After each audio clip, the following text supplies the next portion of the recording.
Okay guys, so real talk,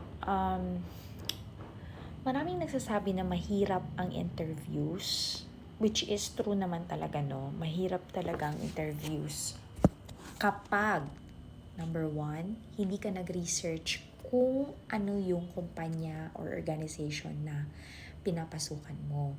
Kasi pag hindi ka fully aware kung ano yung kailangan nila, kung ano yung industry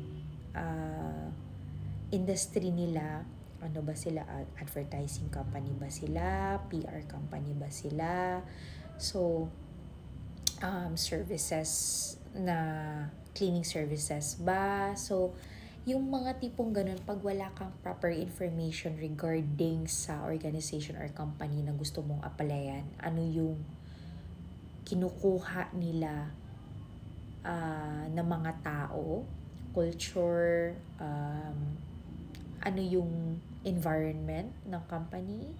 So, yung mga ganun, that's one thing. It's a recipe for failure sa mga interviews if hindi mo alam kung ano yung kumpanyang ina-applyan mo, ano yung hinahanap nila.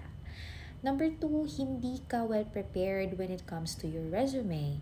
So, sa resume mo, nakalagay ito, blah, blah, blah. Kasi karamihan sa atin, no, nakakalimutan i-update yung resume.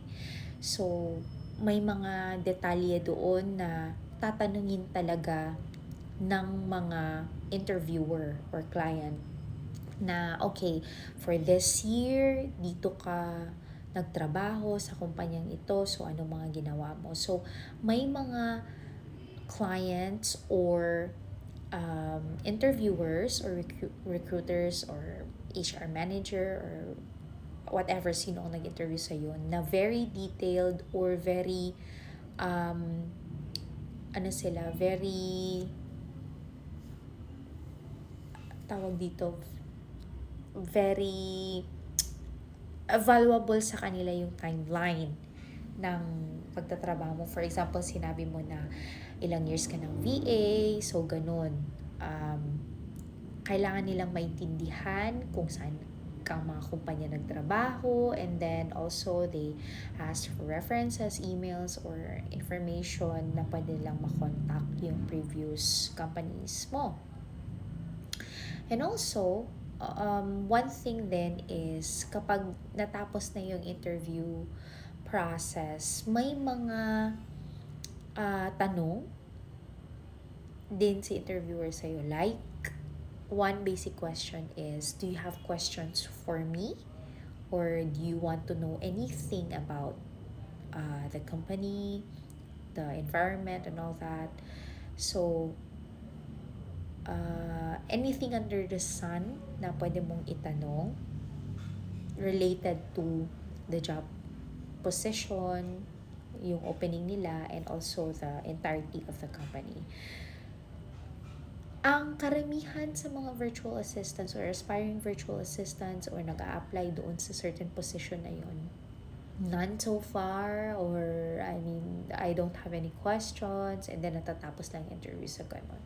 So, I strongly suggest kapag sinabihan kayo ng ganun ni client or ng interviewer na you have questions for me, you have to have, sinasabi ko na ngayon, it's a must sa inyo na magtanong, because you are given this time, you are given this space or opportunity na magtanong.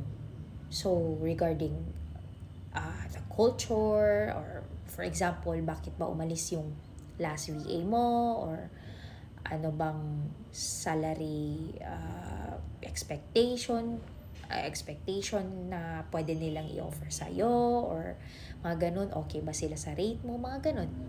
Those typical questions para hindi ka, parang after ng interview, hindi mo mararamdaman kasi yung satisfaction if ikaw mismo is meron kang